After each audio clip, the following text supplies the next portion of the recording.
It's a dangerous little thing as a storyteller, as a writer, a comic book artist, filmmaker, when you find yourself in possession of a hooky little concept, one that's sticky and neat.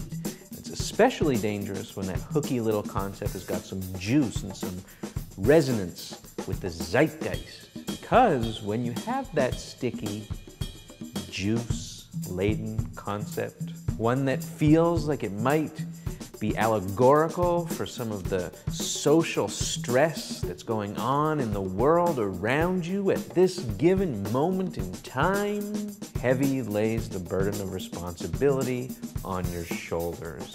Expectations from your audience will be high because when you have that sticky, hooky little concept, your audience is going to expect you, naturally, to say something with it. That burden is often too heavy, unfortunately, as it was with the filmmakers behind the movie Repo Men, which came out today.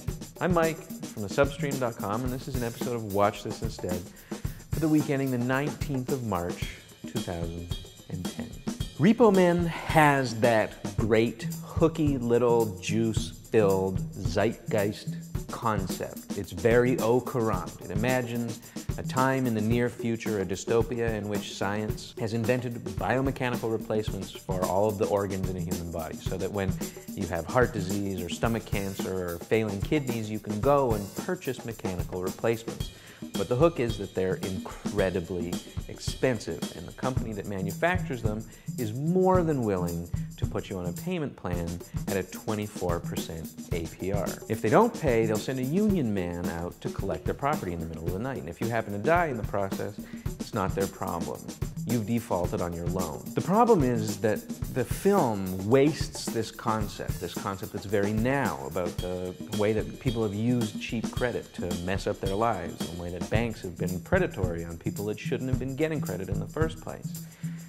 By being completely, massively unfocused, the film can't decide if it wants to be a satire about a society that's screwed up on credit, or if it wants to be a personal revenge story, or if it wants to be some kind of weird body horror thing about what science can do to your tissue and what happens when your tissue turns against you. It's way too many things all at the same time, and as a result, it ends up being nothing.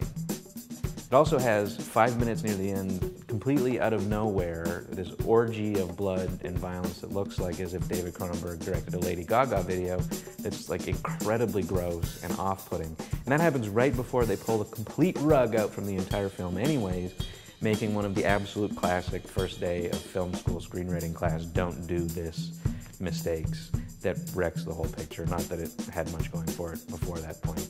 Anyways, trust me, it doesn't work. So what should you watch instead? Watch one of my favorite films of all time, 1994's classic by Oliver Stone, Natural Born Killers. Rewatch it. It's worth rewatching. It just gets better with age. It's hilariously, spookily prescient for half of it, and it's completely, ridiculously off base for the rest. But that doesn't really matter because it's entertaining and it's just great social satire. Like Repo Men is about a couple on the bloody run tearing through the viscera of a society that they absent themselves from. But unlike Repo Men, it's actually got something to say. It's got commentary, it's satire on a grand scale rather than just Repo Men's half-mumbled credit is bad and then a guy gets his throat cut open. I kept wanting Repo Men to turn into a body horror film. These are one of my favorite genres, a proud tradition of really creepy films, the majority of them directed by David Cronenberg, who I already mentioned, that use our kind of subconscious fears about the alienation between ourselves and our own body and flesh to make these creepy, spooky movies like The Fly remake and Videodrome and Shivers, and they're all great. That would be way too obvious to recommend, so I'm going to recommend one of the absolute best in the weird body horror genre films that have come out recently. It was made in 2006, but I don't think it got released in North America until a couple of years ago. I saw it at the film festival here in Toronto 3 or 4 years ago, I can't remember.